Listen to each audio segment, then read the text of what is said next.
What's up? What's good? How's everybody doing? This is C4. I'm back again with another exciting tutorial. So today I'm going to show you guys how to create this in Sketchbook Autodesk. All right, let's go ahead and get started. I'm going to go ahead and delete my layers. We're going to create 3D emojis. That's right, 3D emojis, just like the one I just showed you just now. So I'm going to go ahead and delete my layers so that way I can start over. Okay. All right, so as always, guys, please make sure you like and subscribe. And as usual, make sure you start fresh with a brand new canvas. So let's go ahead and get started. We're gonna start off with shapes, all right? Now, before we start our shapes, we're gonna choose an ink tool.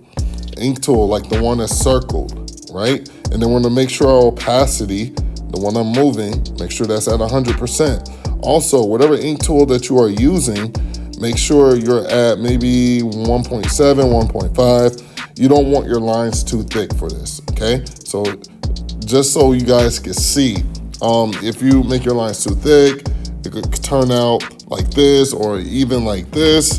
You don't want that, okay? You want thin lines, So bring your brush size down. You can use any ink pen tool. Now, the reason why we want to use a pen tool is because if you use a pencil tool, your colors may leak out, and that's also something you don't want, right? Now, once you have your opacity up and your pen tool selected, go ahead and select the color. So I'm just gonna stick with red, or you know what? Yeah, let's just stick to red.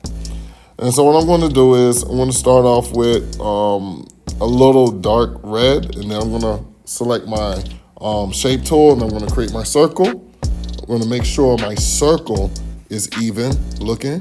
Don't make a stretched one, make it even, and then I'm gonna let go. And then I'm gonna go over here to my bucket tool. Once my bucket tool is selected, I wanna make sure my tolerance level is at 120, and this time I'm gonna choose the radial gradient tool, which is the third one to the right, which is the third one, all right? That's the one I have circled here. Next, I'm gonna tap the center of my circle.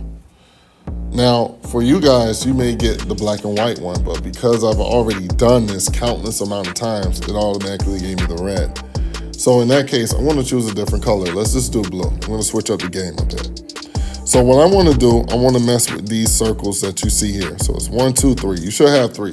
You could do 2, but I prefer 3. All right. So I'm going to color each one of those circles by tapping the circle, and then we're going to go to my color wheel over here, and then I'm going to change the color. All right. Or better yet, let's switch it to purple.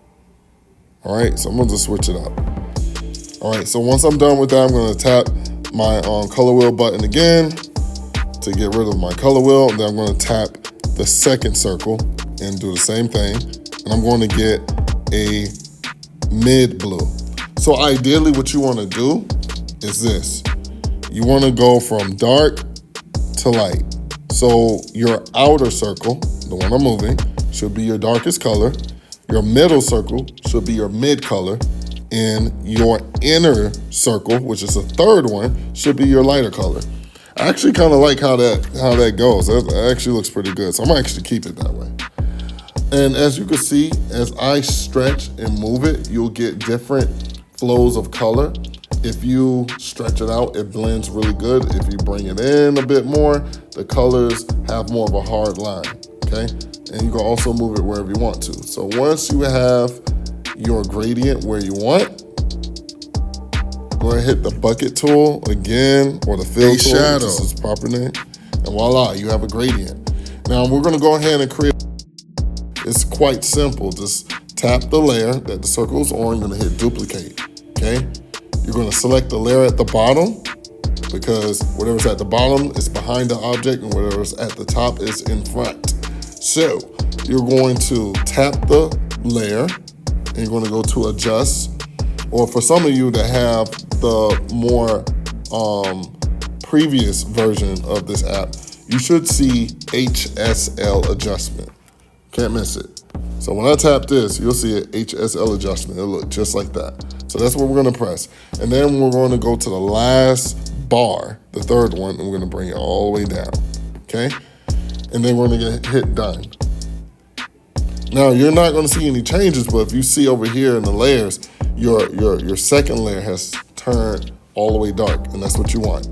Once that's done, you're going to go to your transform tool, and then you're gonna use the first tool at the top, and then you're gonna use one of these dots right here, like the one I have selected, and you're gonna bring it down.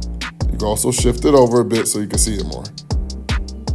Okay, once that's done, okay, you can move it down just a little bit. If you tap and hold anywhere on the screen, you can just move your shadow all together. Go ahead and hit done. All right, from here, you can go ahead and mess with the opacity. So tap the layer and bring the opacity down. All right, cool. Last step, select your circle layer, okay? Go to the text tool. Go to your emojis, which is the globe symbol at the bottom left-hand corner. Tap it again. All right, choose your emoji. So I'm gonna go ahead and choose an emoji.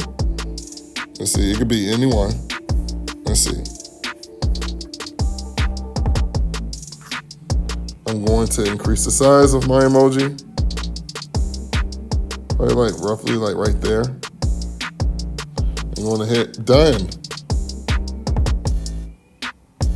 I'm just going to lower the opacity to my liking, and voila. That's how it's done. Now, if you always want to make changes, if it doesn't look good to you, you can always make adjustments if you like. Just make sure the emoji doesn't go outside the circle.